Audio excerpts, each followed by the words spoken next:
ছাত্রলীগের ফরিদপুর জেলা কমিটির প্রেসিডেন্ট সেক্রেটারি 2000 না 3000 কোটি টাকা ছাড়া পাচার করেছে। কারণ শেখ হাসিনার বোনের মেয়েকে ব্রিটিশ মন্ত্রিসভা থেকে পদত্যাগ করতে হয়েছে জনগণের হক কেড়ে নিয়ে, সাধারণ মানুষের হক কেড়ে নিয়ে তাদেরকে পুরস্কৃত করা হয়েছে। মনে হচ্ছিল যেন একটা বর্গী এসেছিল দেশে, বর্গী এসে লুটপাট করে যা নেয়ার নিজেরা নিয়েছে এবং তাদের স্থাবকদেরকেও ভাগযোগ করে সবকিছু দিয়ে গেছে।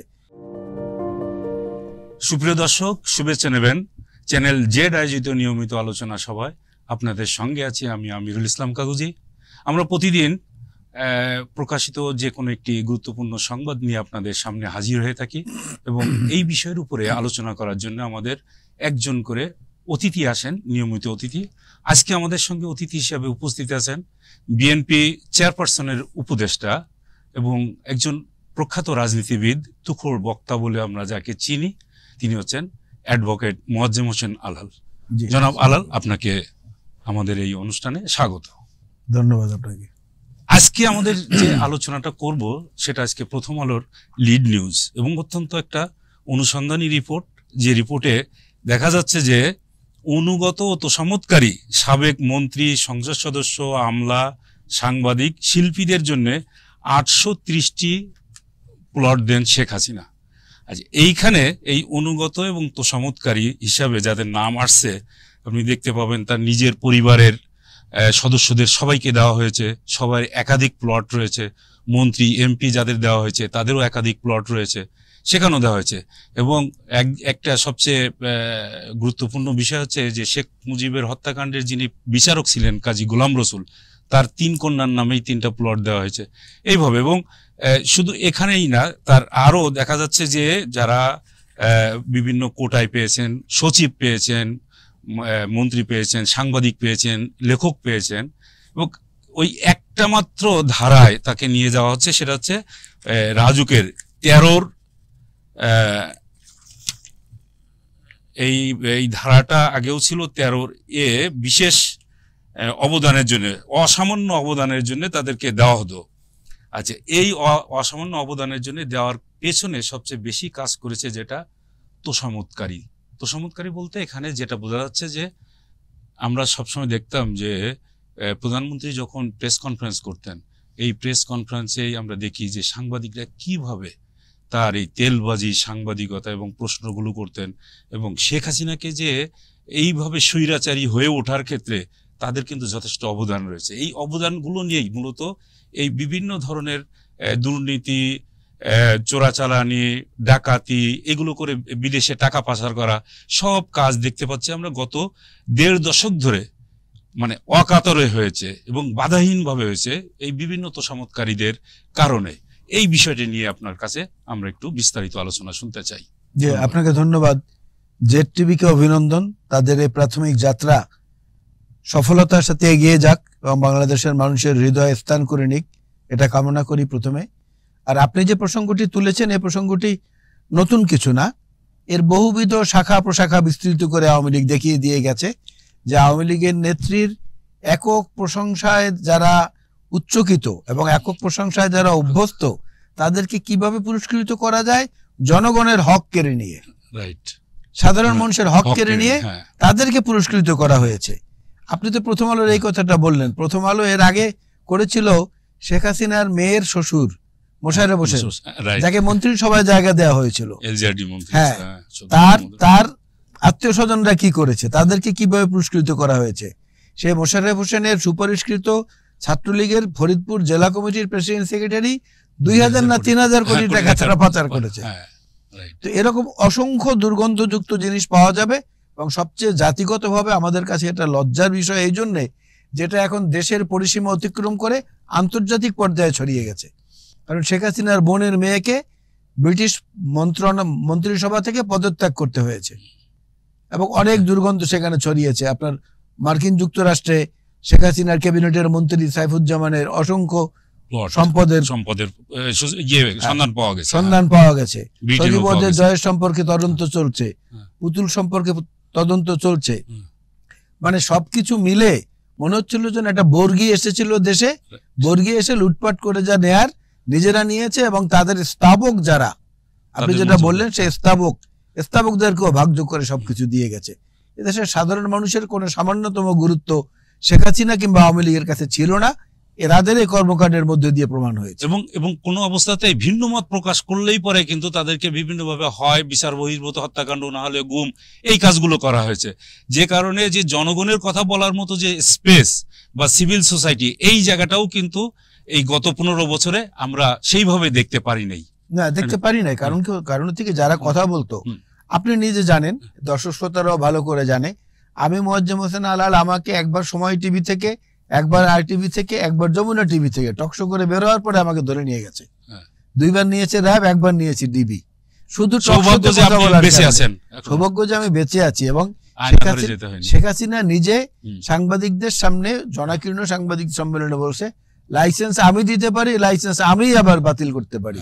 আর যারা টকশো করে এগুলো হলো শীদেল চোর, রাতের বেলা কোনো কাজ নাই, টকশো করে গিয়ে একথাও তো আমাদের শুনতে হয়েছে। এবং টকশো উনি তো নিজেই বলতেন যে এটা টকশো মানে টক, মানে জাস্ট একেবারে মিন করতেন যে এটা একটা টক আলোচনা। শেখ হাসিনার জিহ্বা তার সবচেয়ে বড় শত্রু ছিল, এটা প্রখ্যাত সাংবাদিক শফিক রেহমান একসময় বলে গেছেন, তার জিহ্বা ছিল তার সবচেয়ে বড় শত্রু। অবশ্যই। এবং এই আমাদের মুসা ভাইও কিন্তু একবার বলেছিলেন পার্লামেন্টে, যখন উনি এই সমস্ত অশ্রাব্য ভাষায় গালি মানে কথা বলতেন, তখন উনি একটা আর্টিকেলেই লিখেছিলেন যে মনে হচ্ছে ডাস্টবিন থেকে ময়লা উগরে দিলেন পার্লামেন্টের ফ্লোরে। এই কথাগুলোও তো আসছে। এবং মুসা ভাই তো প্রখ্যাত সাংবাদিক এবং একই সঙ্গে শেখ মুজিবের অত্যন্ত ঘনিষ্ঠ। উনি কিন্তু শেষ দিকে এই টেলিভিশনের টক শোতে বারবার বলতেন যে আওয়ামী লীগকে দেখলেই বলবে তুই চোর, তুই চোর, তুই চোর, বলতেই থাকবে। এবং এটা তো হচ্ছে তার পুরা, আপনি হিসাব করে দেখেন, তার ভাই ব্রাদার, তারপর আত্মীয় স্বজন যারা যারা আছে, যে মানে আপনার গ্রেটার ফরিদপুর, যে তারপরে গোপালগঞ্জ, খুলনা, এই সমস্ত জায়গায় তো তার আত্মীয় স্বজন, ওই যে শেখ পরিবার খুলনাতেও রয়েছে, তাদেরকেও কিভাবে আপনার সুবিধা দেওয়া হয়েছে, এই কথাগুলোও কিন্তু আপনার এখানে আসছে। যে 2018 সালের বিনা ভোটে যখন নির্বাচনটা হলো, তাদেরকেও যেভাবে সুযোগ দিয়েছেন। আর একটা বলা হয়েছে যে ডামি নির্বাচন হওয়ার আগে দিয়ে সচিবদের তিনি প্লট দিয়েছেন। তার মানে এই যে বিষয়গুলো তিনি সামনে নিয়ে আসছেন, যে তার কোনো কর্মকাণ্ড যাতে কেউ কোনো রকম বাধা দিতে না পারে, বাধাহীন ভাবে চলে যেতে পারে। যেমন এখন আপনার এই যে সিইসি রাও তো বিনা বাধায় তারা কাজ করে গেছেন, এখন তাদের সামনে সবচেয়ে বড় বিপদ অপেক্ষা করছে। এইটার উপরেও আপনার একটু মন্তব্য চাচ্ছি আমরা, যে সিইসি দের। আপনি যেটা বলেছেন যে গোটা প্রশাসন ব্যবস্থাটাকে এমন ভাবে সাজানো হয়েছিল যে বাংলাদেশ সত্যি একটা রাজতন্ত্রের দেশ, শেখ হাসিনা হচ্ছেন সেখানে রানী, রাজা অনুপস্থিত, রাজা মৃত, রানীর জন্য রানীর ইচ্ছা মাফিক, রানীর ইশারায় যেটা করা দরকার সেটা হবে। এই রানীর একজন পিয়ন, তিনি নাকি 400 কোটি টাকার মালিক, সেটা রানী নিজে বলেছেন, পানি জাহাঙ্গীর। হ্যাঁ, পানি জাহাঙ্গীর, সেটা উনি নিজে স্বীকার করেছেন। আমি ওই জন্য একটা বক্তৃতায় বলেছিলাম যে শেখ হাসিনা হচ্ছেন বাংলাদেশের ঠাকুরমা। এই ঠাকুরমার ঝুলিতে যে কি কি আছে, এটা শুধু আজিজ বেনজির পর্যন্তই থেমে যায় নাই। আজিজ বেনজিরের আল জাজিরার রিপোর্টের পরে আমি বলেছিলাম যে এরপরে ঠাকুরমার ঝুলিতে আমরা যেভাবে পড়েছি, একের পর এক গল্প বেরোতে থাকতো, দেখেন কত ঘটনা বের হয়। এখন সেগুলো আস্তে আস্তে শেখ হাসিনা নামক ঠাকুরমার ঝুলি থেকে একে একে বের হচ্ছে। এবং এখনো পর্যন্ত যে সমস্ত, আপনি একটা জিনিস খেয়াল করেন, তারা স্বাধীনতার পক্ষের শক্তি হিসাবে নিজেদেরকে জাহির করে, বাংলাদেশের জনগণের টাকা লুটপাট করে তারা নিয়ে যাচ্ছে দেশের বাইরে। এদেরকে আপনি কোন মানে বিচার করবেন? এক কথায় দেশদ্রোহী, তারা এক কথায় দেশদ্রোহী। কারণ আমাদের যে ভাইয়েরা, যে বোনেরা অমানসিক পরিশ্রম করে, অক্লান্ত পরিশ্রম করে, মাথার ঘাম পায়ে ফেলে বিদেশ থেকে রেমিটেন্স পাঠান বাংলাদেশে, তার ঠিক উল্টো কাজটা যদি করে বাংলাদেশের যারা দায়িত্বপ্রাপ্ত শাসন ক্ষমতায় তারা, তাহলে তারা দেশদ্রোহী।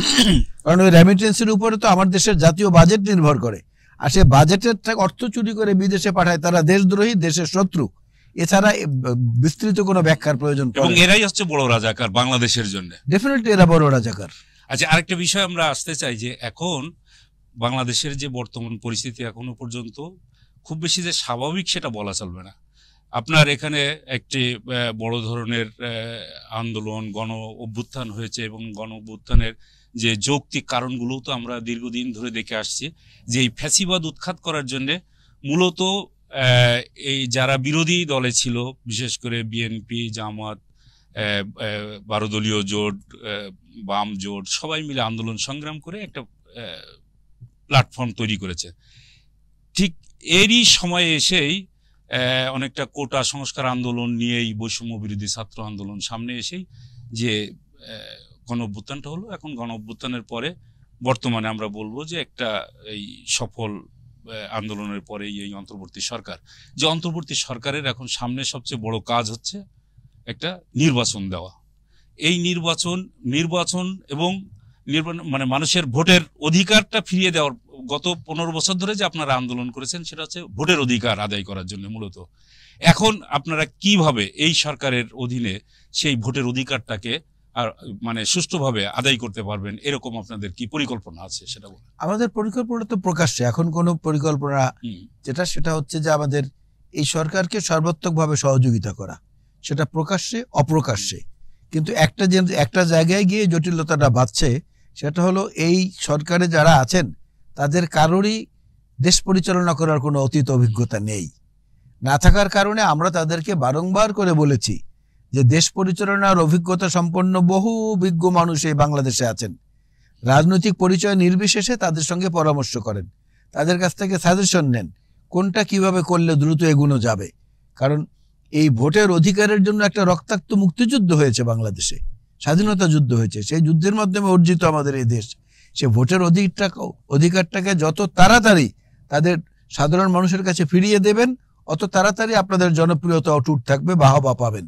কারণ আপনাদেরকে সবাই সমর্থন করছে, এখন অবধি করছে।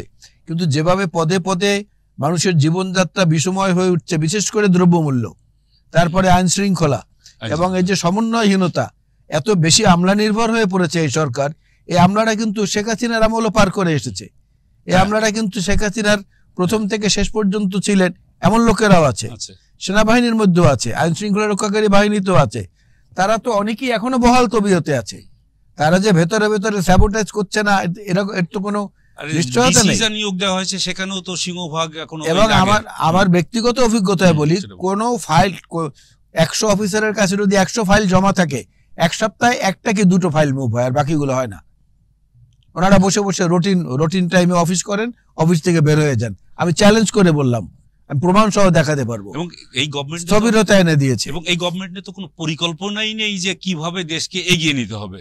এবং একটা রাজনৈতিক সরকার যখন ক্ষমতায় আসে, তখন তো একটা ধরেন এই সরকার কতদিন স্থিতিশীল থাকবে এটা তো কেউ বলতে পারে না। একটা রাজনৈতিক সরকার অর্থাৎ জনগণের ম্যান্ডেট নিয়ে যে আসবে, তার সঙ্গেই তো আমাদের যে সমস্ত ডেভেলপমেন্ট পার্টনার রয়েছে তারাই তো এসে তাদের সঙ্গেই যোগাযোগগুলো করবে। তাহলে বাংলাদেশের এই যে এই পরিস্থিতি যদি দীর্ঘায়িত হয়, তাহলে বাংলাদেশের উন্নয়ন মানে কোন দিকে যাবে, এটা তো একটা বাধাগ্রস্ত হবে। নিঃসন্দেহে আমাদের অগ্রগতি উন্নয়ন বাধাগ্রস্ত হবে। কারণটা হচ্ছে যে নির্বাচিত সরকারের ব্যাপারে কিন্তু আন্তর্জাতিক পরিষদ থেকেও বারবার করে বলা হচ্ছে, তারা কিন্তু এসে জিজ্ঞেস করছে কবে নির্বাচন, কবে নির্বাচন। কারণ একটা এস্টাবলিশড কিংবা জনগণের নমিনেটেড একটা সরকারের যে ক্ষমতাটা থাকে যে কোনো পরিস্থিতি মোকাবেলা করার, একটা স্বল্পকালীন সময়ের বা অন্তর্বর্তীকালীন সরকারের সেটা থাকে না, অবশ্যই থাকে না। এবং এই ইতিমধ্যেই তো হয়তো আপনি দেখেছেন যে আমেরিকা এবং ইন্ডিয়া দুইজনই কিন্তু একই সুরে বলে দিয়ে দিয়েছে যে যত দ্রুত সম্ভব ইলেকশন দেওয়া, এবং ইলেকশনের মধ্য দিয়েই একটা নতুন সরকার গঠিত হবে। এইটাই হচ্ছে আমাদের কামনা। এবং যে কাজটি এখন দ্রুত করার দরকার, বাংলাদেশের উন্নয়ন, অগ্রগতি এবং সাফল্য যে নির্ভর করে একটি স্থিতিশীল সরকারের উপরে, এবং সেই স্থিতিশীল সরকারকে জনগণ এবং যে আমাদের উন্নয়ন সহযোগী যারা আছে তারা প্রত্যেকেই এই একটা স্থিতিশীল সরকারই চায়, এবং যেখানে তাদেরও দাবি হচ্ছে একটি অতি দ্রুত সময়ের মধ্যে একটি নির্বাচন দিয়ে জনগণের ম্যান্ডেট নিয়ে যদি একটা সরকার আসে, সেই সরকার একটি পরিকল্পনা নিয়ে আগাইতে পারে, এবং তাদের যে সমস্ত পরিকল্পনা থাকে, উন্নয়নের পরিকল্পনা থাকে, তারপরে গণতন্ত্র, মানবাধিকার, মত প্রকাশের স্বাধীনতা, এই বিষয়গুলো যেখানে নিশ্চিত থাকে, সেই নিশ্চয়তার জায়গাতেই চলে আসে আমাদের উন্নয়ন সহযোগীদের সেই সমস্ত পরামর্শ। এই পরামর্শ পাওয়ার জন্যই হয়তো এই সরকারকে অতি দ্রুত একটি নির্বাচনের দিকে যেতে হবে, এবং এই নির্বাচনই হবে যত সংকট আছে, সমস্যা আছে, সেই সমস্ত সমস্যার সমাধানের একমাত্র উপায়। আজকে এই পর্যন্ত। ভালো থাকবেন সবাই।